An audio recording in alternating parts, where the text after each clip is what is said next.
Jā, labrīt, mīļā draudze.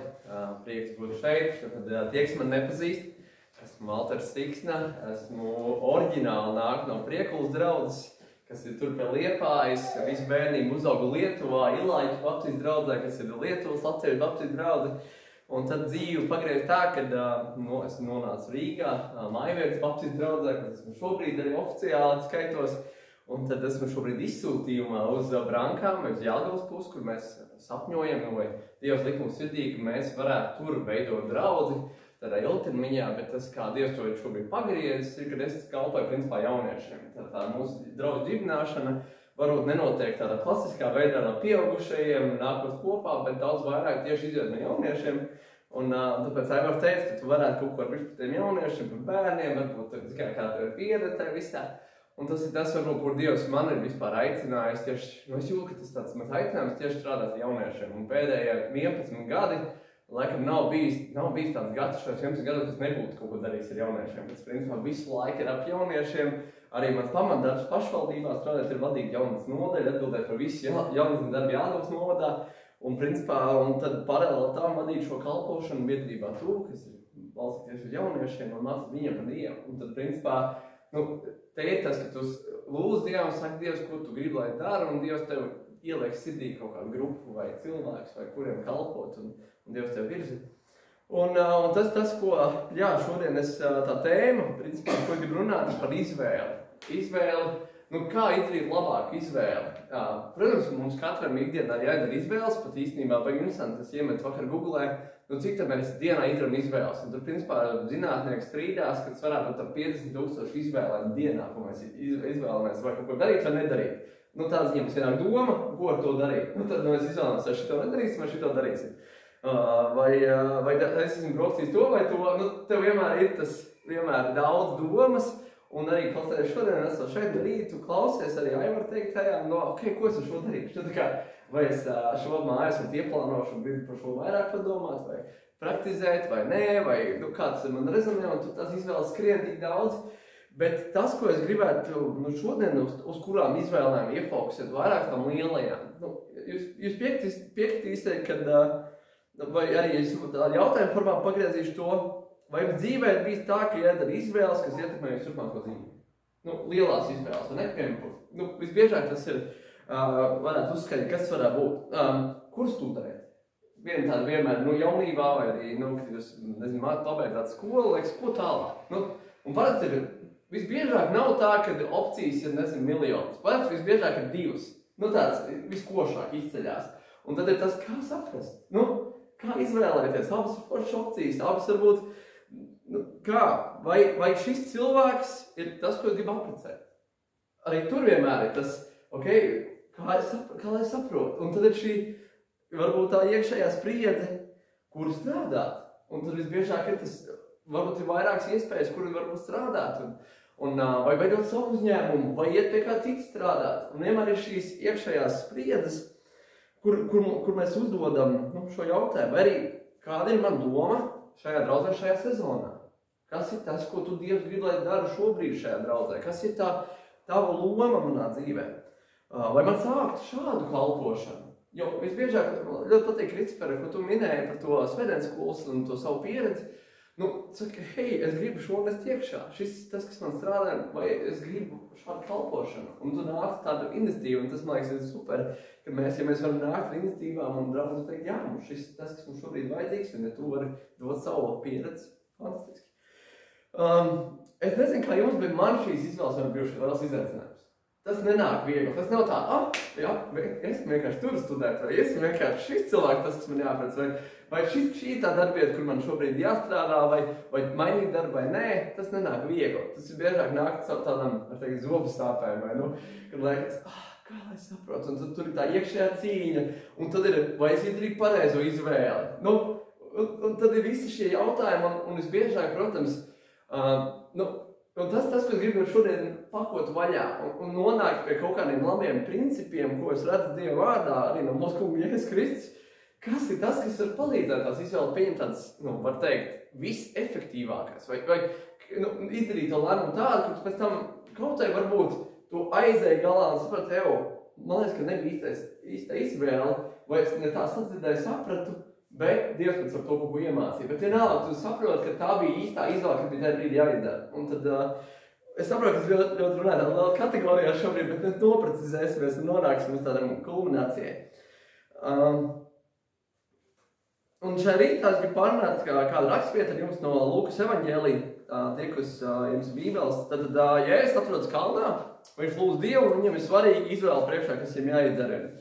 Un es gribu, ka mēs kopā varam izlasīt, kā Jēzus izdara šo izvēli, un es ticu, ka tas arī paldies mūsu dzīvēs. Lūkas evaņģēlijas 6. nodaļa no 12. līdz 16. pantam. Lūkas evaņģēlijas 6. nodaļa no 12. līdz 16. pantam. Un ļoti īsti rakstvieta. Tanī dienās viņš aizgāja uz kalnu Dievu lūgt un pavadīja tur cauri nakti lūgšanās. Dienā iestājoties, viņš pasauc pie sevis mācekļus un izraudzījies no tiem 12, kurus tad viņš nosauca par apustuļiem. Sīmani, kuram deva vārdu Pēters, un Andreju, viņu brāli, Jēkabu, Jāni, Filipu, Bartolomeju, Mateju, Tomu, Jēkabu, Alfeju dēlu, Sīmanu, saukt Zelots, Jūdu, Jēkabu dēlu un Jūdu Iskariotu, kas kļuva par nodevēju. Amen. Tas ir vārds par apsēties. Šeit es šodien klausījos tas, ko Aivars stāsta, un baigi daudz. Es jūtu, kā Dievs kaut kāda gara vadība, gan par tiem mācekļiem, tu iestarpināji ielikt tādas uzsvaras, kāpēc, kad Jēzum bija kādi mīļāki mācekļi, kuri kaut kur mēs redzam, kā Dievs viņš māca, veido, un par zvejniekiem. Un es domāju, ko es tad šodien tad īsti varētu vēl sludināt, ja Aivars jau principā viss ir izstāstījis. Bet es saprotu, ka ir forši, ka mums ir viens gars, un tas jau papildina to bildi. Un man liekas forši par šo kontekstu, ko tu arī vari ienest par mācekļiem. Un pastoties šo Jēzus piemēru, kas tad šeit notiek? Jēzus atrodas kalnā, un ko viņš dara, viņš lūdz Dievu. Un kā jau mēs dzirdējām, pirmīt, lūkšana ir tā pats svarīgākā lieta.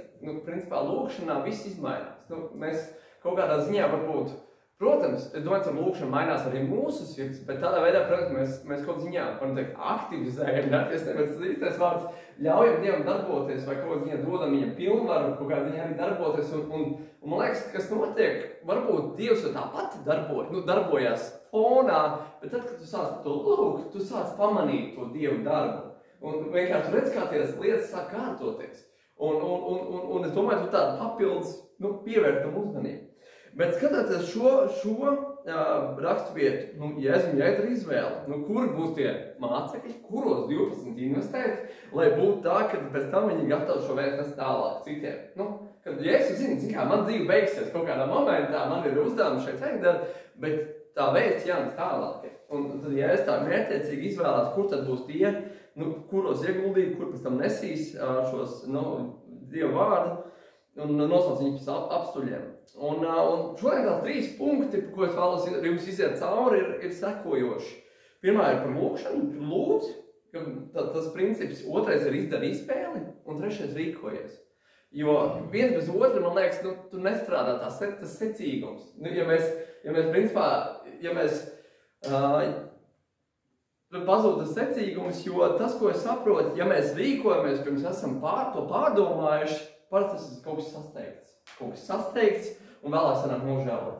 Jo liekas, baigā izdevība Latvijā iekšā, liekas, aizmirst sievas, nesarunāju sievu, sapratu, atbrauc mājā, dabūju pa kakli, tu liekas, rekurs izdarīja kaut labu lietu, bet varbūt nevajadzēja. Vai atkal kaut kāds, baigi labais piedāvājums, šis ir jāpērk, tu nopērk, to naudiņu vajadzēja kaut citu šo mēnesi. Nebija īsti, un liekas, nav tā svētība, tam liekas, es vienkārši noreaģēju ātri. Otra lieta, kas notiek, ja mēs lūdzam un tikai izdaram izvēli un nesako rīcību, nekas ir nemainās. Viss paliek tāpat pēc būtības. Tu vienkārši domā, jā, es lūkšu par to, svarīgi, jā, un nekas nenotiek. Viss labi, dzīvojam tālāk, bija forši. Un trešā lieta, kas notiek tad, ja tu izdari izvēli, rīkojies, bet nelūdz par to un nemeklē Dievu prātu. Tādā ziņā tu vienkārši to domu pārdomājies, vajadzētu. Bet tas, kas biežāk notiek, tas varbūt nebūtu labākais risinājums. Varbūt tajā momentā Dievam varbūt bija vēl B-C variants vai vispār cits risinājums. Piemēram, kaut konkrēts piemērs no manas dzīves mums paziņo, ka mūsu dzīvokli, kurā mēs dzīvojam, kur mēs īrējam pārdot. Kādi varianti? Nu, principā, ko skatāmies, nezinu, piedāvājums, varbūt ņemam kredītu, maksājam. Varbūt, nezinu, ievācam par radiniekiem. Kāds ir opcijas, un tu vienkārši izsver kaut kādas iespējas, lai, ok, daram. Bet tad tu bet mans variants bija, ok, davai lūdzam šito. Lūdzam, skaties, ko Dievs vada. Dievs, pirmkārt, vai tu ar šo gribi pateikt, ka man ir jābrauc uz citu pilsētu, kaut kā kalpot? Vai Dievs, tas ir kaut kas, ko tu gribi? Dievs, kā atrisināt šo situāciju? Un tas risinājums atnāc pilnīgi cits. Pat manā prātā neesoši, kur man atnāk šī labdarības organizācija, kurā darbojos, un saka, klausies, Valter, ir viena vācu draudze, kas ir uzbūvējusi kontineru māju, un grib uznākt kādai ģimenei Latvijā. Mēs gribam jums viņu dāvināt. Pilnīgi ārpus tavas kastītes, tavas domāšanas, taviem risinājumiem, Dievam ir pilnīgi cits variants, kā atrisināt. Un man liekas, un tas ir tas, kad mēs pieslēdzam lūkšanu, piemēram, svētdienas skolai, liekas, Dievs ienes pilnīgi citu risinājumu. Piemēram, tas, ko man liekas ļoti patīk, tas, kad lūdziet par, lai kungs izsūta no savu ļaujā, jo es ticu tam, ka mēs varam pasūtīt Dievam kā tēvam, kuram nav žēl, kurš rūpums, kurš var dot mums dažādas resursus, kuram pieder visa nauda, pieder visi cilvēki, un Dievs pēkšņi atsūta kāds pārceļās šeit, vai kāds, mēs to nevaram iedomāties, mēs nezinām to Dieva lielo bildi, bet tad, kad mēs lūdzam, Dievs pēkšņi atsūta, Dievs pēkšņi Dievs iedod tādu risinājumu, kur pat mēs neesam aizdomājušies. Un man liekas, tas ir tas, kur tas skaistums, un kāpēc šodien par šo gribu runāt, jo es gribētu, ka mēs beigās nonākam pie šī secīguma, ka mēs lūdzam, mēs izdarām izvēles un mēs rīkojamies. Jo tad tikai ir tas labākais, ko mēs varam dabūt no Dieva, un kur pēc tam mēs varam arī nenožēlot kaut kādā ziņā vai arī nepārdzīvot par to rezultātu. Jo, protams, ka ir žēlastība un ir tas, ka Dievs tāpat visu vērš par labu, un kristiešiem viss, kā Bībelē teiks, Dieva bērniem viss nāk par labu arī, jebkura situācija, kurā mēs esam, mēs kaut ko mācāmies un piedzīvojam no Dieva. Un pie pirmā punkta lūdzu. Mēs redzam šeit, ka Jēzus lūdz Dievu, un ko tas parāda, ka arī Jēzum ir vajadzīgs laiks ar Dievu. Un dzirdēt liekas, ok, ja Jēzum vajadzēja lūgt, tad cik tad mums svarīgāk, vēl vairāk svarīgāk ir lūgt. Ja viņš bija Dievs, kur liekas, bet te ir, man liekas, tas piemērs, līdzīgi kā kristībā. Kāpēc Jēzus kristās? Viņš ir Dievs, kāpēc? Bet viņš saka, hei, es gribu pirmkārt parādīt to piemēru. Man liekas, un šeit līdzīgi, ka viņš saka, es gribu arī ar šo lūgšanu parādīt piemēru, kā tad jums jāizdara šīs izvēles, kas jums stāv priekšā. Un kā saprast tēva gribu un tēva prātu. Un Bībelē šī nav pirmā vieta, kur Jēzus pa nakti kaut ko nolavās, aizliek un lūdz Dievu. Mēs redzam Markā 1:35, un rīta agrumā, kad vēl bija tumšs, viņš izgāja laukā, nogājis kādā vienotā vietā lūdz Dievu. Lukas 5:16, bet viņš pats bieži nogāja nomaļās vietās un lūdz Dievu.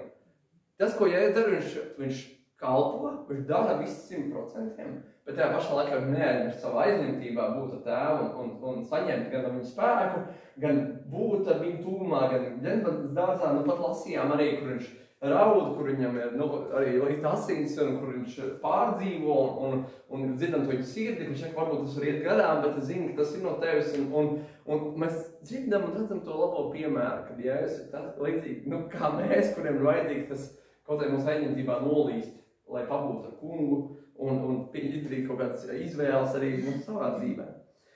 Un es nezinu, kāds ir jūsu dzīvē, bet tad, kad es strādāju ar jauniešiem, es bieži dzirdu vārdus, man nav laika lūgt Dievu. Man ir skola, man ir treniņš, man ir darbs, esmu pārāk aizņemts, lai tas laika lūgt. Tā kā nav, vienkārši brīvs vietas. Es domāju, mums pieaugušajiem var būt līdzīgi.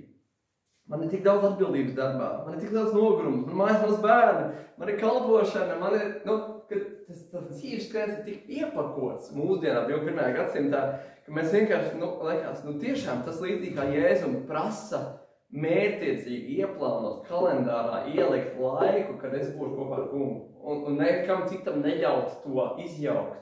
Jo, man liekas, mēs citreiz par tādu tikšanos ar kādu draugu attiecamies daudz vērtīgāk, svarīgāk nekā mūsu kungu nolādē.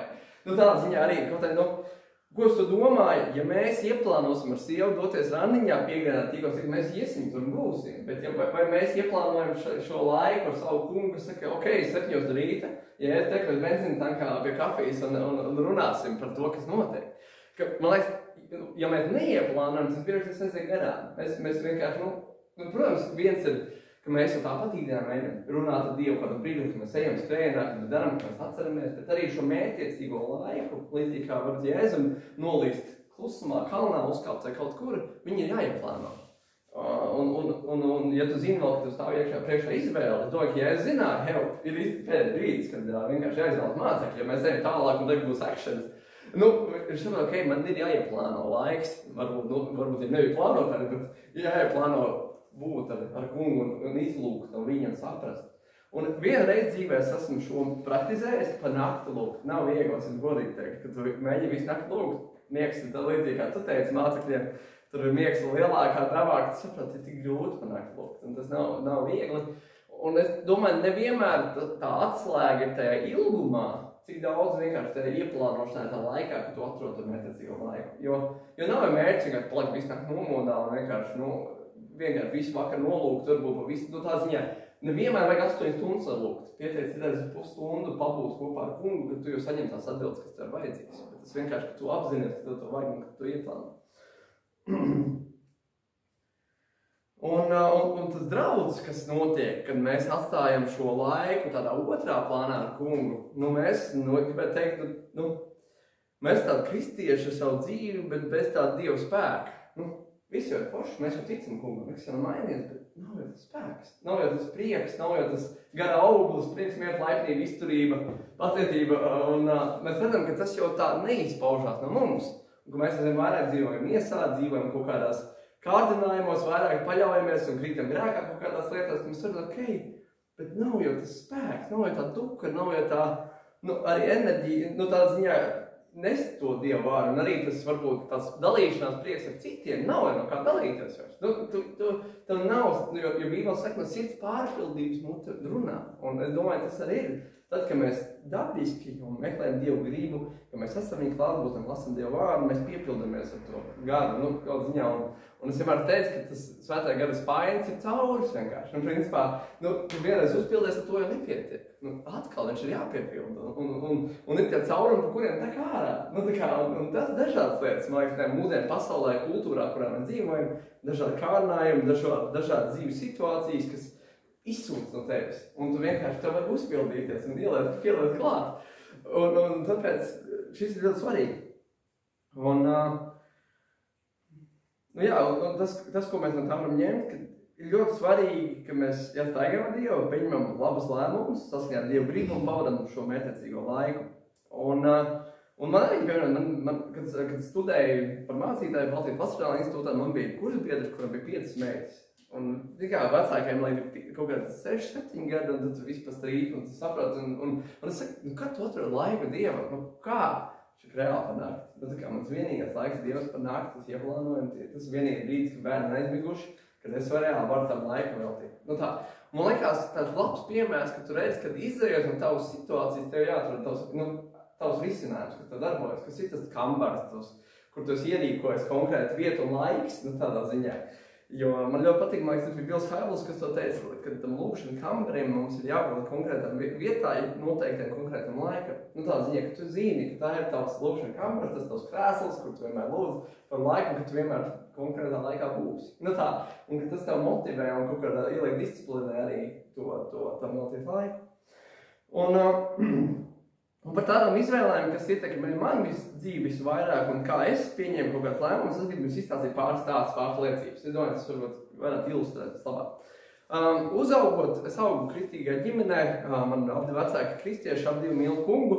Es kalpo draudzē jau 35-6 gadus braucu Lietuvu, mērķiecīgi turpat kalpo 40 km katru svētdienu. Un principā kalpo tur, un es ar viņiem, protams, vecāki man ņēma līdzi, stāstīja par Jēzu. Un mans tēvs, protams, pamatdarbā viņš bija strādāja laicīgo darbu, un viņš bija ugunsdzēsējs, viņš bija ātrās palīdzības šoferis, un viņš bija televizoru meistars. Principā viņam ir tāds, viņš plašs profils speciālists, bet, protams, tas paņem ļoti daudz laika, enerģiju, un varbūt nebija tik, es šobrīd kā pieaugušais, man pietrūk tās laiks ar tēti palatīvs, jo tad, kad es varēju tēti palatīvs laiku, vai tas bija ugunsdzēsējos, sēžot tā kā pie viņa, nezinu, runājoties vēl kaut ko, vai tas bija braucot līdz kādam televizoru lapot, kādā sētās, un tā es apgūstu savu elektriķu arodu vispārējo, ko es arī māku. Bet augot ar tēti kopā, tas mans sapnis bija kļūt par ugunsdzēsēju. Jo es redzēju, tā ir stēla, ka tu iekāp tajā saknējā mašinā, ja tāds sirēns, tu brauc kādu glābu palīdzēt, un tu saproti, ka tā ir lieta, kas, kur tiešām, un tu redzi kaut kādas ugunsdzēsējas mācītājs, pat vēl kaut ko, ka Latvijas sabiedrībā liekas, ok, šito varat apvienot un tā. Un es zināju, ka 9. klases viss man jāiet mācīties par ugunsdzēsēju. Tas, ko es gribu. Tur nav divu domu, tu esi redzējis, izrādās man tētim vēl brālis bija ugunsdzēsējs, un tu saproti, ka tā dzimtā jau un tā, un fiziskais man arī padorās, un liekas, ok, šitos gribētu. Man pat tēti divreiz paņēma līdz ugunsgrēkiem, vienreiz šķūndzēs, vienreiz stārti cēlā un tas actions, ka tu saproti, ka tas ir kaut kas tāds. Un kāpēc es to visu stāstu šobrīd, jums izstāstīšu? Tātad es gribu iet mācīties par ugunsdzēsēju. 9. klase, beidzot 9. klase, tik vecāki man visi iešu saldos tehnikumu, iešu par ugunsdzēsēju. Sorry, tā kā nebūs. Tu vēl neesi pietiekami nobriedis, ka tu vēl neesi patstāvīgs un tev esi viegli ietekmējums, tā kā šis laikam nebūs labākais risinājums. Un man liekas, pagaid, kā tas sakars? Tā kā, liekas, es gribu, un tas ir mans ceļš, un, protams, vēlāk tu saproti, ka bija labi, ka es neaizgāju nekur. Pēc tam, 17 gadu vecumā, tas nozīmē, es pabeidzu 16 gados, 17 gadu vecumā, pēc gada es nācu pie Kristus, man dzīve izmainījās, un joprojām ugunsdzēsēja ir sirdī. Un aizbraucu uz nomeni, saucās BP Drafts, kritīgi nomeni puišiem, Užavā jau arī tur es kalpoju 11 gadus. Un principā, esot šajā nometnē, šī brīža bīskaps Kaspars Šterns, viņš saka, jaunieši lūdziet, varbūt Dievs kāds jūs aicina kļūt par mācītājiem, draugu ģibinātājiem, ugunsdzēsējiem, policistiem, visiem citiem vai tā. Bet tieši to mācītāju aspektu. Un es atceros, es sēžu pie koka Užavā, un mums tagad jāuzraksta 5 mērķi, ko tu kādu laikā gribētu izdarīt. Un es sēžu, un es saku, Dievs, dod kādus mērķus, ko es gribētu kādu laikā izdarīt. Kaut ko reāli, ko es varētu. Es uzrakstu 30 mērķus. Nē, es rakstīju 50 mērķus, un 5 viņiem nebija izpildīti, un saprotu, ok, nākamajā gadā 5 nav, ir palikuši, bet tu redz, ka Dievs ir devis kaut kādas lietas. Ka Dievs reāli strādājas par to gadu, darījis pārmaiņas manī, un viens no tiem mērķiem bija Dievs, vai tu gribi, lai es kļūstu mācītāju. Un tāda jautājuma zīme. Pat varbūt nekāda konkrēta izvēle, bet Dievs, tu to gribi. Un Dievs, tu gribi, lai es kļūstu jauniešu vadītāju. Un es atbraucu mājās no nometnes, un pēkšņi mūsu jauniešu vadītājs principā aiziet prom no kalpošanas, ja nekāds problēma ģimenēm, nav kas vada. Es saku, ok, Dievs, man liekas, ka tu esi pavērs iespēju, ka man jāuzņems atbildība. Un saka, savam draugam Mārtim Zīvartam, kurš ir mācītāji prieklā tajā brīdī, un čak, jā, var, es atbalstīšu, es tev palīdzēšu. Dievs atvēra iespēju kaut kādā ziņā, tēdiem ideju, Dievs pavēra iespēju. Kas notiek tālāk ar ugunsdzēsēju? Vienalga, ok, es esmu jauniešu vadītājs, vēl 11. klase, visas iešu par ugunsdzēsēju. 12. klase beidzās, visas jau zinu, kur universitāte, koledži ir Rīgā, un nav jautājumu. Nākamais gads 12. klase. Atbrauc no Floridas uz Priekuli, vesela grupa ar cilvēkiem kalpot vasaras bībeles skolā, un tas bija paralēli mācījām jauniešu sportu, teātri, mācījām mūziku, un visu to nedēļu tulkoja tiem amerikāņiem, un viens no tiem amerikāņiem pienākiem man, viņš uzliek man rūkas plats, saka, Valter, tev jābūt mācīt par mācītāju. Es tev gatavs visu skolu nosponsorēt, vienkārši viņi studē, lai tā kā dari. Ko? Tā bija man tāda lūgšana Dievam, Dievs tiešām, tu gribi to, es nevienam to nebija teicis. Vienkārši Dievs esmu norpus okeāna, vienkārši cilvēki ar izcinājumu, kur tev finanses vienkārši dari. Un tagad, ok, es saprotu, jā, par mācītāju, ko tiem ugunsdzēsējiem darīt? Tā kā, tu saprotu, ok, 12. klasa viss, tā kā, jā, studēt par mācītāju, 12. klasa, bet no ugunsdzēsējas noteikti atgriezīsimies pie viņiem atpakaļ, pabeigšu mācītāju, un būšu iet pie ugunsdzēsēju mācītāju, tā. Un kas notiek tālāk ar šo domu? Es aizbraucu uz Mēršagu ar saviem draugiem satikties, paliek laiku kopā, un mēs ziemā izdomājām aizbraukt uz kādu mēžu kalniņu pasludināties. Rītīgi forši vieta, visi forši, un mēs braucam tādiem apļiem diskiem pa kalniņu lejā, un tumsā, un es nepamanām milzīgi bedi, un es tā mūru vienkārši tā bedrē ielēkos. Un nevar saprast, pēc tam tā kā gadu staigā savu muguru, un tā, nav forši stāvēt, tu liekas, ok, kaut kas bišķi spīlēt. Aiziešu uz magnetisko rezonanci, jā, diska trūcis, viss, principā, tu dienas mums norakstīts. Un viss, un principā tas bija veids, kā varbūt Dievs, kaut kādiem man tā dusmas Dievs, kāpēc, tā kā es gribēju kļūt par mācītāju, par ugunsdzēsēju, es šrakot to sekoju Dievu ceļā, es eju par mācītāju, Un tas, ko Dievs man pateica, ka Dievs saka, kāpēc, kāds sakars, tā kā varēja šitā Dievs sakombinēt, Dievs saka, kā, es gribu, lai tu eji, lai tu glābi cilvēkus nevis no uguns, bet lai vienkārši glābi no citu veidu uguns vai no vispār no tāda mūžības kontekstā, jo tāpat es glābēju, tādā ziņā. Un otra lieta, ko Dievs man pateica, viņš saka, tā kā, ja saistās pie ārku, tad neskaties atpakaļ. Tā kā, kaut kā ziņā, tas nav tavs ceļš, tur cits aicinājums. Tā kā, un man liekas, varbūt šis stāsts tā ļoti labi ilustrē, ka citiem nevienmēr tas, kas ir mūsu galvā, ir Dieva labākais. Un tā izvēle, varbūt pat Dievs citēt izvēle pārvirz kaut kur citur, mērķiecīgi. Un tā kā ziņā, bet tajā pašā laikā viņš vienmēr atstāja tev dot kaut kādu izvēli, kas tev ir jāizdara. Tad vēl, ko es vēlēs izstāstīt, viens no konkrētiem piemēriem, kas varbūt jums ir noderēt tieši par šo pasūtīšanu, tad Dievam pasūtīt kādu cilvēks vai kalpošanai, kas ir vajadzīgs, ja Dievam pieder visu naudu, līdzekļu vispārējais. Es Brankās vadu tādu jauniešu kursu, Exodus, kas saucās kā jauniešu alfas kurs, ar tādiem video materiāliem, spēlēm un vispārējais, un jauniešiem ļoti patīk. Un tad mēs tā kā diskutējam arī par ticību. Un tas, kas notiek, un tas, kas man bija vajadzīgs vēl cilvēki, kas man var vadīt. Es biju viens pats, un man vajag vēl kāds pieaugušos, kas varētu vadīt. Un es Dievam saku, Dievs, dod man vismaz kādu 1 vai 2 ģimenes, kas nāk man palīdz. Un Dievs, kā palīdz? Kāpēc?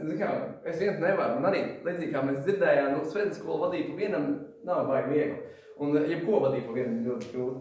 Un Dievs pēkšņi raksta, zvanu viens sievietes, klausies, es te vienkārši vadu bērnāru šajā pašā ciemā, es par kristiāni, Julija un tā, un mēs sakam vārds pārnes, ka ej, tu nekalpot jaunieši.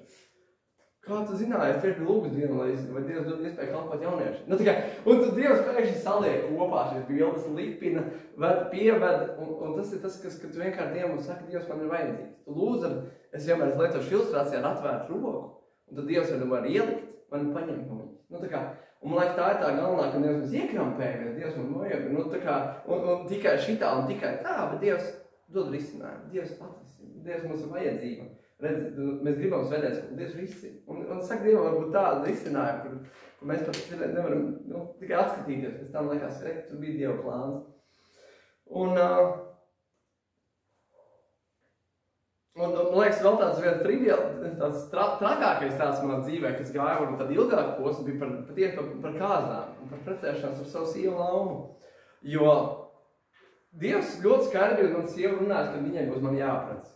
Jo es vienkārši vadīju jauniešu kādā draudzē, un man sieva regulāri tur nāca, un viņa vienkārši vienā brīdī saprot, viņa nāk, ja man uzdēja. Varbūt jums tā kādreiz bijis, ka es kā iemīlējušies, un tad ir ļoti grūti to kaut kā nošķirt to, kāpēc tu tur ej, kas ir tā motivācija. Un viņi teica, Dievs to negribu, bet ja Dievs tā ir tavu gribu, tavu plāns, tad dod vairāk laika pavadīt kopā.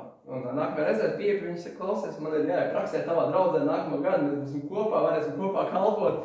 Un Dievs vada tāda ārpus plāna, varbūt pat ne tavas izvēles vadīts, bet kur Dievs var kārto kaut kādas lietas. Un tad vēlāk, jā, es biju kopā ar viņu praksē, kopā darbojāmies un kaut kādā ziņā, un tad mēs devāmies uz kādām kopā kā draugi. Un tas pāris tagad, es tajā brīdī, man kaut ko sievai tur sacīja par kaut kādu situāciju, un es saku, un es sāku, nekas mums nebūs, tas nav plāno, šis nebūs, nesadomājies par to, un kas notiek tālāk, mēs braucam tam kāzām un Laumai tādas smagas sirds, viņš saka, Dievs, ja tā ir tavu gribu, ka mēs apprecēmies, tad dod, ka mēs kādās varam noķert pušķus. Zinu to, ko meto pušķi, ja? Super smieklīgi, es to nezināju tajā brīdī. Un tagad ir tās kāzas, un viņi meto pušķi, un tagad es jau noķer to pušķi. Un es, forši, un man ir ideja, tagad tā kā institīva, kādās, Jāni, met savu mazo pušķi līgavai. Tā kā, lai čeri mēs arī ķeram kaut ko, un viņi met, un es noķeru. Un liekas, un visi, kad jūs precēsties, mēs par nedraudzējamies, kādas. Un kāpēc es to stāstu? To ir iedošu kontekstums. Un tālāk es Dievam saku, es atgriežos pēc tā notikumus un liekas, tāda tradīcija. Tas vispār nav Dieva saistīts, kur tad vēl dod. Un es aizbraucu mājās un es pavadu laiku Dieva lūkšanā un saku, Dievs, ko tas nozīmē? Vai tu Dievs kaut ko teikt? Dievs, ko tu domā par, manu Laumu par šo situāciju? Vai man kaut kāda izvēle šeit jāizdara? Un Dievs tajā brīdī saka, Valter, jums ir jāprecās, ja jūs kopā darīsiet lielas lietas. Un tas bija tāds, kur es pirmo reizi dzirdēju tā Dieva balsi tādā, var teikt, sirdī, vai tā ļoti skaidra, ka Dievs runā, un tu nepārproti, ka tas nav kaut kas tāds. Dievs saka, Tiešām, tā kā, un pēc tam es Lamējai prasu, vai tu esi kaut ko dzirdējis, un tad mēs nācīja to pušķi izstāstīt, to par to jaunašanu, un tu redzi, ka Dievs kārto paralēli arī visu tavam, varbūt tam ikdienas gājumam, kad vienkārši tu nonāc tādā brīdī, kur vienkārši jādara izvēle, bet Dievs ir tik daudz apstākļus sakārtojas, ka tu vienkārši varbūt izvēlēs ir iekšā. Bet vienā, protams, izvēle arī bija manās rokās, vai es precēšu vai neprecēšu. Nu, tā kā, okay, tas vienalga paliek tavs, bet ir bailes tāds, ka nezinu, pa jumta ir izlakt tā. Nu, ka tu vienkārši, tu nav drosme to ar ko izdarīt, ja varbūt tu nav iekšā kaut pārliecība par to, bet tu saprati, ka es gribu paklausīt kungam, un es gribu iet un to darīt. Un tas, ko šobrīd var teikt, domāju, es labāk jau par Lāmu nevarat iedomāties. Nu, tā kā, jo domāju, kurš vēl varētu man panest tādi, kāds esmu, tik daudz kalpoju, darot visādi lietas, jo tas nav viegli. Nu, tā. Iesim uz priekšu, un tas bija kaut kāds veids, kā es kaut kāds izvēles varētu dzīvē pieņemt, vienkārši klausoties Dievu, meklējot, cik gribu, un tu vienkārši saprotot. Droši vien es gribu, lai jūs bišķiņi padomājat par sevi, kad bija tā pēdējā reize, kad tu pavadīji tā nedaudz ar laika dienu? Lai meklētu viņu prātu, saprastu, ko darīt kādā konkrētā situācijā. Es ceru, ka tā atbilde ir pēdējās nedēļas laikā, vai vismaz vakar, aizvakar, varbūt mēneša laikā. Jo mēs saprotam, ka bez tā nevar. Tas ir vajadzīgs, lai mēs vispār, man liekas, varētu iet uz priekšu un izvērtēt kaut kādas lietas. Un man liekas ļoti labi arī tajā laikā ar Dievu, vienmēr Dievam uzdot, kā es, pārbaudam sirdi, kurš vispār esmu, kas ar man notiek, un tad Dievs ir izceļ kaut kādas lietas, pie kā mums ir jāstrādā. Un tā pēdējā liecība, ko es vienkārši pagājušās nedēļas liecību, es nevarēju atrast nometnē vienu vadītāju. Man vienkārši trūks, man ir 64 jauniešu nometnes, Silmačos Miltens pagastā, un man vajag reāli vienu vadītāju puisi, un es nevaru viņu atrast. Tā kā rūguni meklēju. Nav, zvanu visiem, es jau 50 cilvēkus apzvanīju, tu sapratu, ka vienkārši Dievs nevar. Ka nav, kaut kas nav kārtībā. Un es sēžu ar Dievu un es saku, Dievs, dod vārdu, dod cilvēku. Tev tiešām nav cilvēki, un pēkšņi man tāds vienkārši vārds, Markus. Kas pa Markus? Un sāk domāt, un saprot, tas ir viens jaunietis, kas nāc pie mums jauniešu vakaros, kurš ir izgājis to Exodus kursu, pieņems Kristu, dzīvo ar Jēzu. Un saprot, ka tā kā viņš visu laiku fonā ir bijis, bet tu nekad neesi viņu skaties kā tādu mazās grupas vadītāju. Viņš bijis nometnēs kaut 4-5 gadus, un liekas, Dievs liek sirdī, un es atēju viņu mammu, un es viņam stāstu, varētu, kur viņu uzēt nometnēs vadītāju, saka, tu neticēsi, viņš man teica, ka jau nav iespēja kaut kā tai nometnē palīdzēt, kalpot un vēl kaut ko. Un es jau zvanu, saku, klausies, Dievs neliek tev sirdī, tu brauks nometnē vadītāju. Protams, es braukšu. Jā, es jau esmu ieplānojis, jau principā visu jau. Tas ir tas veids, kur tu redzi Dievs kārto apstākļus jau pirms tu varbūt, neesat iedomāji, Dievs jau ir sakārtojis. Ejot uz priekšu, un rekur arī ir, kāpēc, man liekas, Dievs atbild mums. Es tādā šo raksturvietu, jo Bībelē teiksim, ka jūs ļauni būdami zināt dot saviem bērniem labas dāvanas, cik daudz vairāk jūs tēvs un debesīs dos svēto garu tiem, kas viņu lūdz. Un tas ir tas, ka ja mēs zinām, kā vecāki savu bērnu iepriecināt un gribam dot viņiem tas, ko viņi grib un lūdz, un ja tas nav pret viņu tajā brīdī, tajā situācijā, nezinu, es savam druginiekam nazu nedošu tur vien. Ja es prasu nazu, es viņam nedodu, bet ja tas tajā brīdī nav pret kaut kādu Dievu brīdi vai tavu Dievu prātu, vai tur, kur tu atrodies šobrīd, domāju, ka viņš var dot visu jūs draudzē kaut kādā ziņā. Tādā ziņā vienkārši lūgt, prasīt, un Dievs var parūpēties.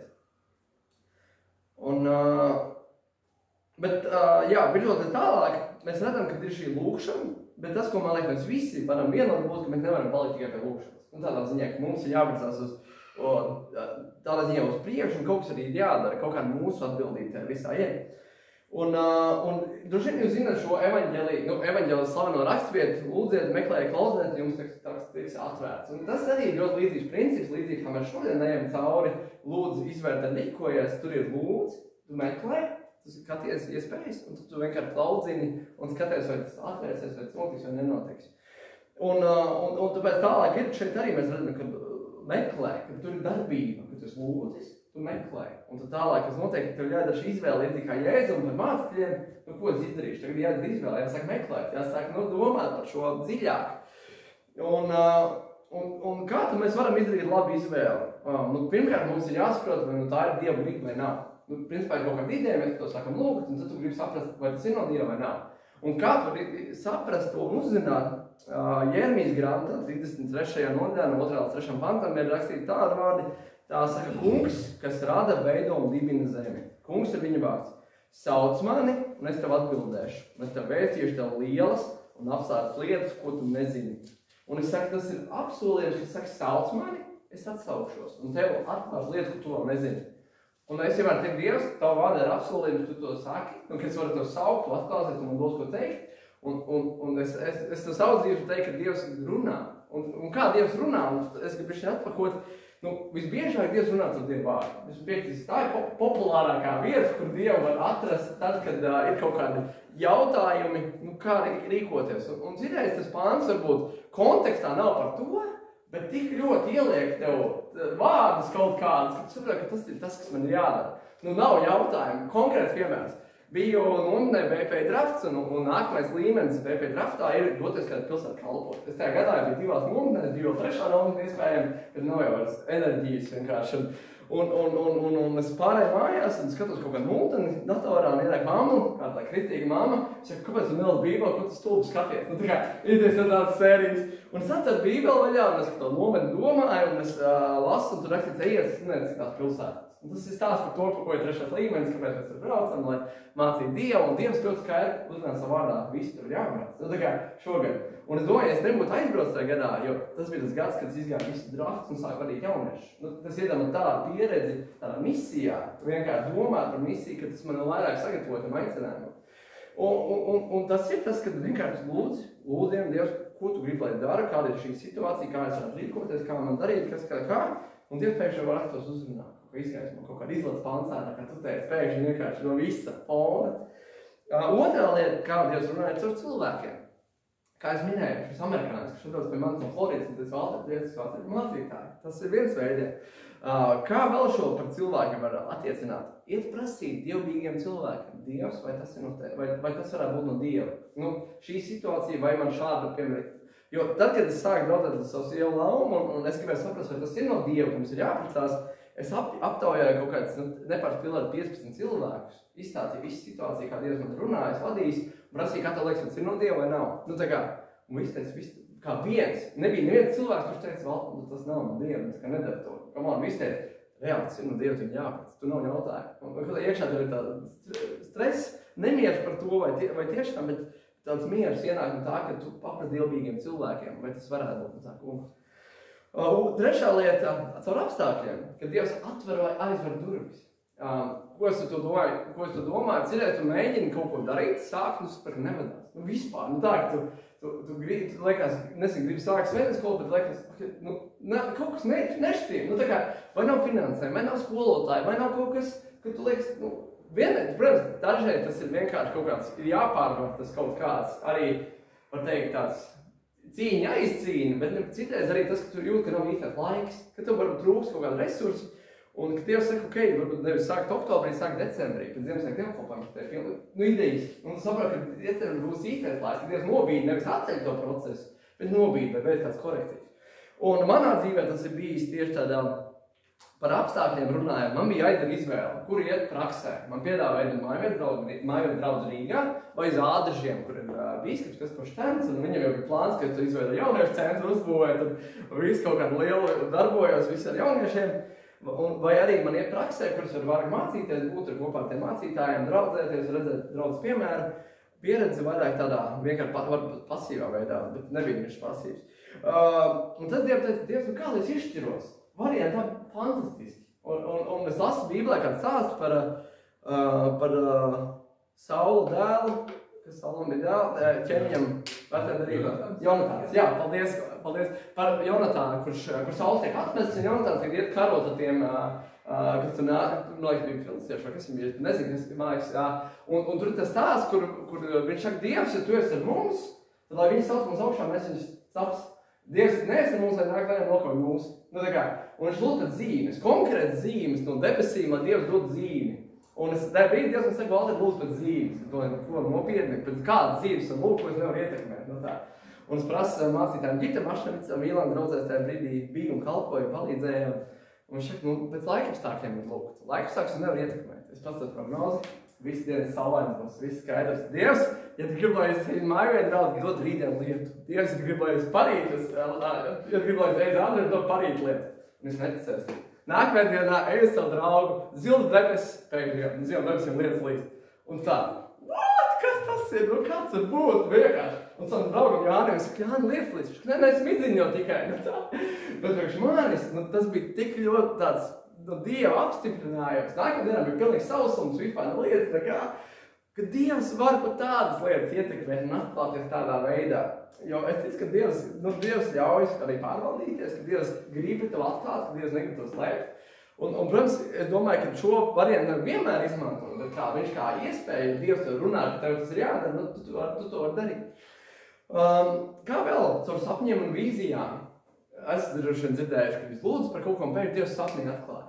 Man ir konkrēti piemēram, pazūd tehniskā pasa mašīnā. Nav nekur, visi izlādīja, nekur nav. Ej, gulēt, saka, Dievs, palīdz atrast. Es negribu braukt, maksāt naudu, un vēl kaut kāda situācija bija. Es guļu pa nakti, sapnis, mašīnā zem krēsla apakšā. Aizvien no rīta atvedu mašīnā durvis un krēsla apakšā paņem pasērē. Tas ir tās, kā Dievs var runāt. Dievam nav vietas veids, kā viņš runā. Viņš vienmēr katrā situācijā pilnīgi citādāk to var kārtot. Un tad pēdējā lieta, kā Dievs man runājas, caur tādu klusumai, tādu jūtas sirdī, tā kā garu tādu, var teikt, es viņu redzēju kā tādu, kad es Dievam kaut ko prasīju, man bija konkrēta situācija, kad jūties, ka es ļoti grēkojis, kad Dievs vairs man nevar lietot.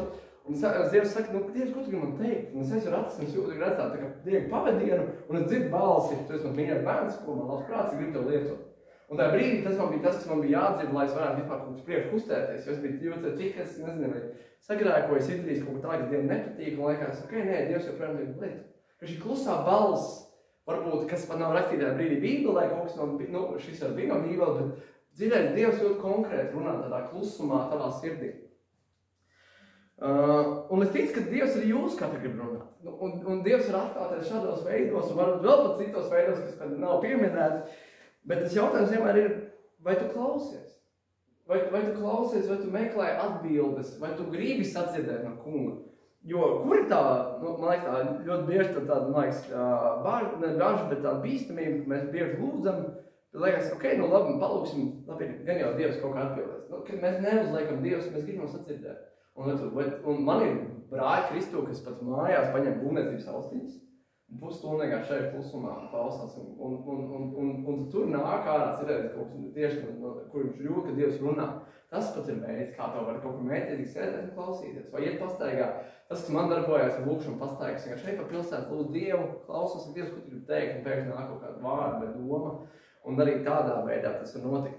Jo ir tāda smieklīga ilustrācija, kas jums var patikt, ir, kad principā vakarā tu dodies gulēt, tagad pielūdz Dievu, un tagad Dievam prasa kaut ko, un tad Dievs saka, pagaidi, es gribu tev kaut ko pateikt, nē, viņš jau ir aizmitis. Tā kā, kad man liekas, citreiz tā gadās, kad liekas, ka Dievs tagad gribētu kaut ko teikt, un liekas, viņš jau guļ, un tā Bībelē ir kaut citu veidu, tas tā notiek. Un tas, ko gribu teikt, nav slikti prasīt Dievam palīdzību. Kāpēc es to saku? Piemēram, trūkst gudrības. Jākabs konkrēti saka savu vēstulē, ja kādam trūkst gudrības, lai to lūdz no Dieva, kas labprāt dod visiem neko nepārbezdams un viņiem tiks dots.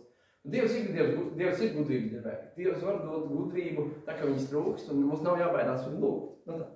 Un par tiem vadītājiem, dievbijīgiem, kam jums var prasīt padomu, savu pamācību saka, kura padomu nav, tur nodomu neizvad galā, bet kuri daudz padomu dēļ, tur tie piepildās. Meklē padomus, prasiet padomus cilvēkiem. Tas reāli dod, man liekas, ļoti labi šodien, ka tu arī būs vēdienas skola.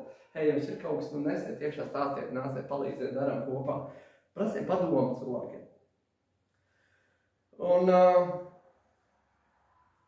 Un tāds konkrēts, varbūt ilgstēsim situāciju, kā mēs šo varam attiecināt, ja mums iet ar izvēli, piemēram, kur iet strādāt.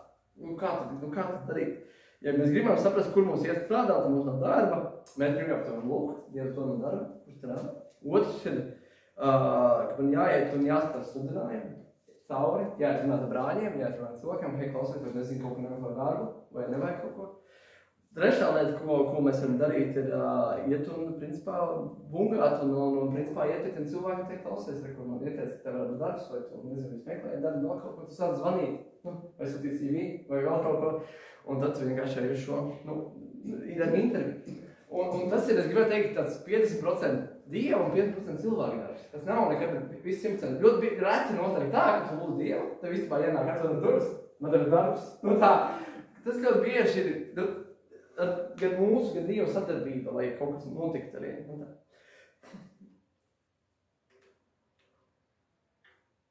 Un pēdējais punkts, ko es vēlos runāt, ir rīkojies. Dienai, tajā pašā rakstvietā mēs lasījām dienai iestājoties, viņš piesauc pie sevas mācekļus un izraudzījās no tiem 12, kurus tad viņš nosauc par apstuļiem Sīmani, kuram deva vārdu Pēteris, Andreju un brāli, Jākabu, Jānu, Filipu, Bartolomeju, Mateju, Tomu, Jākabu, Alfeju dēlu, Sīmani, savu Zelotu un Jūdu, Jākabu dēlu un Jūdu Iskariotu, kas kļuva par nodevēju. Mēs redzam, ka Jēzus par laiku lūdzot, klausoties uz Dievu, un viņš šitad izvēle. Viņš rīkojas, viņš vienkārši pasauc viņus, sasauc kopā, viņš šitad 12. Nu tā. Bet tur bija šeit daudz vairāk, un es domāju, kā jutās tie, kurus neizvēlējās. Šiem tie nebija baigi priecīgi. Nu tā. Bet Dievs izvēlās konkrētus cilvēkus. Un kas tie bija par cilvēkiem? Protams, tie bija, mēs lasām pēc ikdienas profesijām, tie bija zvejnieki, tur bija nodokļu iekasētājs, kas būtu vidu darbinieks mūsdienās, viņš strādāt vidā. Un tajā laikā jau arī šos cilvēkus ļoti nemīlēja. Nu tādā ziņā, jo viņi tādā ziņā jau bija biežāk kaut krāpnieki, tika uzskatīti, viņi bija garīgi vecumi šie cilvēki. Bet Dievs viņus izvēlās tāpat lietot. Dievs izvēlas lietot cilvēks, principā, ir salauzts. Un man liekas, tas, kur Dievs joprojām arī šodien, kāpēc Dievs lieto mūsu, ka Dievs izvēlas nepilnīgus cilvēkus, vai var teikt nepilnīgus, bet tādus, kuri ir ļaujās, lai Dievs viņus lieto man. Jo, man tie, kuriem ir viss kārtībā un kuriem Dievu nevajag, viņš jau Dievs nevar viņus lietot. Man viss kārtībā. Tagad tu, man liekas, esi to savu sirdī, un kad tu jūties, ka tev vajag kungu un glābēju arī šodien, nu tādā ziņā, katru dienu, ka tev glābi no grēka, no dzīve, Dievs viņus arī šo cilvēku var lietot. Un iespējams, ka arī līdzīgi kā varbūt šie vīri, arī mēs šodien varam justies, ka, kā Dievs man var lietot. Varbūt, nezinu, tu arī šodien atnāc šeit tāda smaga sirdlēks, pats tik daudz es grēkoju pagājušajā nedēļā, vai es tik daudz kļūdas pieļās. Un es tik daudz sāpinājos ar savus līdzcilvēkus, nezinu, savus bērnus, nezinu, vecākus, draugus. Un es ļoti gribētu atkal atjaunot tā tuvību ar Dievu. Es gribētu, ka notiek manā dzīvē brīnumi, ka es varu būt Dievu lietots. Tad, man liekas, tas, ko es jums novēlu un atgādinu, kad mums ir katru dienu iespēja nākt pie Dieva atkal no jauna. Ka tā Dieva žālstība katru rītu no jauna, un Dievs gaida mūs, ka mēs nāksim pie viņa kā tāds mīlošs tēvs, kā pazudušā dēla stāstā, kurš skrien pretīs tam savam bērnam, kurš sagrēkojas, kurš sabojājas visu. Un kad līdzīgi, man liekas, ir tas, ko es gribu šodien atgādināt, ka Dievs grib mums piedot. Dievs grib mums piedot, un Dievs grib mums dot otrās iespējas, trešās iespējas, 10. iespējas, 77 reiz iespējas. Dievs grib mums piedot, bet man liekas, tas pats svarīgākais ir, ka mēs esam tie, kur nāk to iniciatīvu apkārt, ka kungu sakam, Dievs man piedod. Dievs piedod, maini mani un palīdz man mainīties. Un man liekas, te ir tas svarīgākais, ka tu gribi mainīties. Tu gribi Dievs maini mani. Un, protams, ir divas daļas, es domāju, arī šeit. Viens ir tas, ka Dievs dod man spēku mainīties, un tu par to piedomā un izdara kaut kāds izvēles. Otrs ir, ka tu lūdzu svētā gars tev izmaina. Un tas arī ir, man liekas, viens otru neizslēdz. Bet tas ir noteikti tādā, mēs esam dzirdējuši šeit stāstu par alkoholiķiem, kur Dievs nedzīvo vien naktī. Vai atkal dzirdām stāstus cits, atkal cilvēks, kur cīnās visu mūžu to. Un kur Dievs vienkārši uzreiz neatbrīvo, bet tas ir process. Ir vairāk gadi. Ka Dievam mums arī var šiem mūsu grēkiem var būt tā, ka Dievs var paņem vienā naktī prom. Dievs varbūt to atstājas cerēs tādu, nezinu, pārbaudījumu, kas mūsu dzīvē visu laiku atgādina par Dievu. Kur mēs krītam un mums vajag kungu. Mums vajag kungu,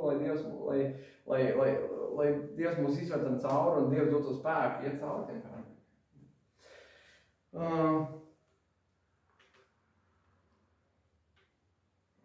Un tas, ko vēl šajā stāstā par rīkojot, mēs esam redzēt un izcelt, ir, Dievs viņus, šos vīrus nosauc par apstuļiem. Apstuļi, kas ir apstuļs? Apstuļa definīcija nozīmē, ka tas šis sūtnis konkrētā uzdevumā nest kaut kādu vēsti.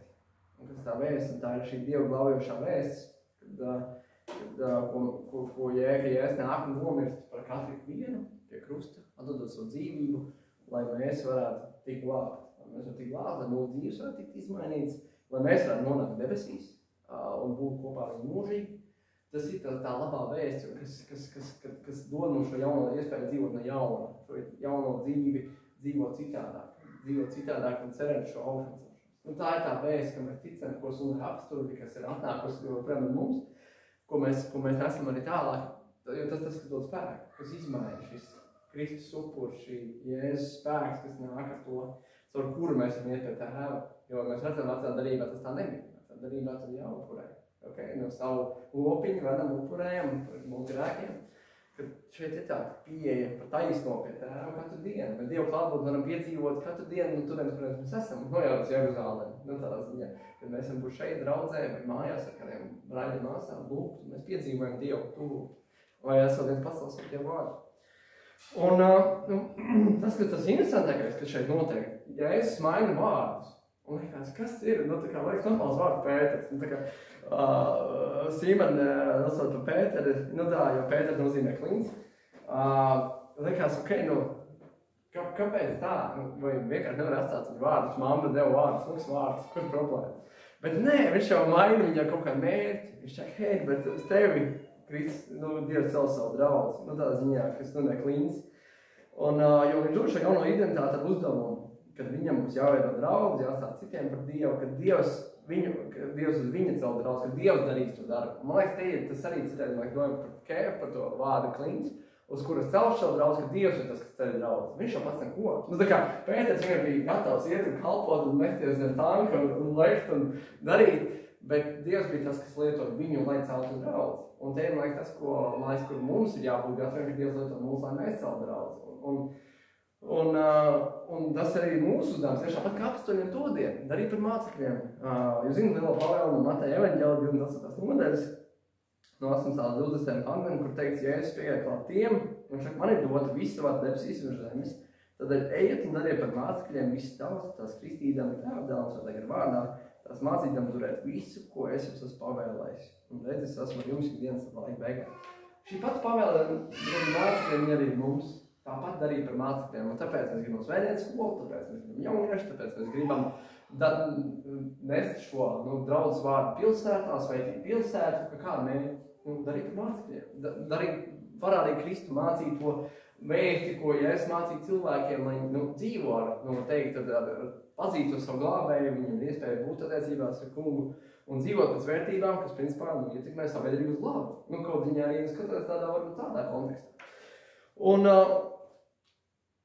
Un šis, jā, kā es minēju, attiecās arī uz šo draudzi, un, protams, varbūt katram tas darīt par mācekļiem izstās mazliet citādi. Jo katram mums ir savi talanti, savas dotības, un savi gadi, un savas spējas, un līdzīgi par svētdienas skolu, ko mēs dzirdējam. Ir konkrēts uzdevums, gribam veidot svētdienas skolu. Kā es varu šajā darbā iesaistīties? Liekas, es vairs, varbūt neesmu tik labs, nezinu, man vairs nav tik daudz spēku, tas bērns cilās vēl kaut ko vai vest, viņus var. Katram mums ir savu talantu, un es ticu, ka svētdienas skolu var paties sekojoši. Kas ir mans talants, ko es varu dot šajā svētdienas skolai palīdzēt? Šajā draudzes kalpošanai. Kādas ir opcijas? Varbūt tev ir mašīna, un tu vari jau atvest bērnus no blakus ciemiem, blakus vietām, atvest uz baznīcu vai aizvest pēc tam mājās. Varbūt tev ir iespēja, ka tu atbalsti finansiāli, varbūt tu nav laika, lai būtu šeit svētdienas skolas laikā, bet tu vari atbalstīt finansiāli, nopirkt materiālus, sagādāt kaut kāds lietas. Varbūt tev laiks aizbraukt pēc materiāliem, sarūpēt svētdienas skolai. Varbūt tev ir talants un spēja, ka tu vari mācīt bērnus. Super, varbūt tev ir talants būt klātsoši pieskatīt uz bērnus, lai netrokšķo, tas, ko mēs dzirdējām. Varbūt tev ir vienkārši, ka tu saproti, ka es varu vienīgais, kas darīts, ir lūgt. Un tas arī ir talants, un tas ir vajadzīgs. Arī svētdienas skolā, ko mēs dzirdējām, ka nekas nevar notikt bez lūkšanas.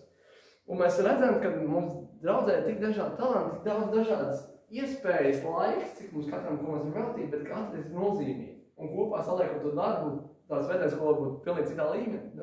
Tā kā padomājam par to un lūdziet Dievam, kas ir man vieta svētdienas skolā. Kā es varu sveitīt šo svētdienas skolu, palīdzēt šai svētdienas skolai, ko es vēlaties veidot. Vēl turpinot šo, mazliet pastāst par mācekļiem, mēs redzam kā niansi. Mēs redzam, ka niansi pašā pēdējā šajā pantā. Mēs redzam, ieraugam Jūdu Iskariotu viņa vidū. Un liekas, kas kļuva par nodevēju, un teiks, nezinu, viņš nodeva Jēzus par pāris sudraba gabaliem, notirgoja. Un kas notiek, liekas, Jēzus izdarīja nepareizi izvēli. Un tā, lasot, liekas, come on. Jēzus noteikti zināja, ka viņš nodos. Nu tā, likās, Jēzus reāli tā kā izdarīja nepareizi izvēli, kad paņēma komandā. Mēs jau tie, kas zinām kontekstu, sakam, protams, ka nē. Tā kā Dievam bija plāns, ka kāds viņu nodos, un kāds izties, kāds notiks. Un viņš vienkārši jau ņem, ja nodomu jau sadegna, ja Jēzus būtu nomiris, tad šodien mēs nevaram piedzīvot to, ko mēs varam piedzīvot. Un otra lieta, ko mēs no šī varam mācīties, kaut vai arī mēs izdarām nepareizi izvēli. Ja būtu tā, ka Jēzus nezināja, un liekas, ok, pēc tam viņš nomirst, liekas, pats Jūda, es taču uzticējos un tā. Bet tas, ko gribu teikt, ka Dievs arī nepareizās izvēles mūsu dzīvē var lietot. Jo caur to arī mēs piedzīvojam Dievu. Tad, kad mēs izdarām kaut ko nepareizi, un ka mēs esam kaut ko sabojājuši, ka mēs esam sagrēkojuši, ka mēs esam kļūdījušies, tad jau tur var piedzīvot ar Dievu žēlstību. Tad var piedzīvot Dievu žēlstību, ka Dievs kaut ko atjauno, Dievs maina, kad Dievs tev audzina caur to un veido tevi līdzīgāk viņam. Bet tas jau ir tas arī kļūdu. Man liekas, kāds tas teiciens, kas nedara, tas nekļūdās. Ja? Tas ir tas, ka mēs gribēsim arī darīt kaut kā šeit, šo pašu svētdienas skolu, jūs arī kļūdīsiet. Un liekas, tas, kur jūs kļūdīsiet, ka paldies Dievs, ka tu mums to māci. Mēs gribam to mainīt, mēs gribam kļūt labāk. Un Dievs mūs veidos katru vienu. Un es ceru, ka no tā visu, ko jūs šodien izstāstīja, bija kaut kas tāds, ko jūs noteikti var paņemt sev, lai pieņemtu labāk savā dzīvē lēmumus, lai piedzīvot Dieva palīdzības, lai nav vairāk. Un tas, ko gribu novēlēt, ka tu lūdz Dievu, meklē viņa gribu, uzdod viņam jautājumus un izvēles un rīkojas. Tas ir tas mans novēlējums jums, ka ir tāds, ka jūs turpināt to ceļu, ko jūs ieņēmuši. Es redzu, tas kurs ir ļoti labs. Jūs mīlat kungu, jūs meklējat Dievu gribu, dalties stāstos, kā Dievs ir darbojies. Jūs meklējat Dievu gribu, turpiniet to darīt, turpiniet rīkojieties, un es ticu, ka Dievs ir svētīgi, bagātīgi, un atbraukt pēc gada, un tad nebūs tikai šī telpa. Viss izremotēt, būs tas svētdienas skola un varbūt pat jauniešu kalpošana. Nu tā, es ticu tam, ka Dievs grib jūs lietot šajā pilsētā, un ka jūs varat būt par svētību apkārtēji. Lūksim Dievu. Kungs, Jēzus Kristu, paldies Tev par Tavu vārdu, kurā mēs varam mācīties tik daudz patiesības. Paldies par to, ka Tu mūs māci šajā rītā lūgt, meklēt Tavu gribu, paļauties uz Tevi, klausīties uz Tevi un saņemt atbildes. Un mēs zinām, ka tās atbildes neatnāk vienā dienā. Tas atnāk pusgadu laikā, gada laikā, tas atnāk varbūt 3 mēnešu laikā. Bet mēs gribam būt pacietīgi uz to, ko Tu, Dievs, saki. Mēs negribam sasteigt, mēs negribam pieņemt lēmumus steigā, Dievs, bet Dievs palīdzi, skribēt draudzē, palīdz katram brālim māsai šo iedzīvināt savā dzīvē. Un lai tas tiešām ir kā tāds labs atgādinājums, meklēt Tevi ieplānu laiku Tev būt ar Tevi kopā šajā kambarī, lūgt Tevi, klausīties Tevi, saņemt atbildes, uzdot jautājumus. Un Dievs, tā tiešām noteikti Tavs prāts un Tavu gribu pār visam. To lūdzam Tavu dēlu, Jēzus Kristus vārdā. Amen. Amen.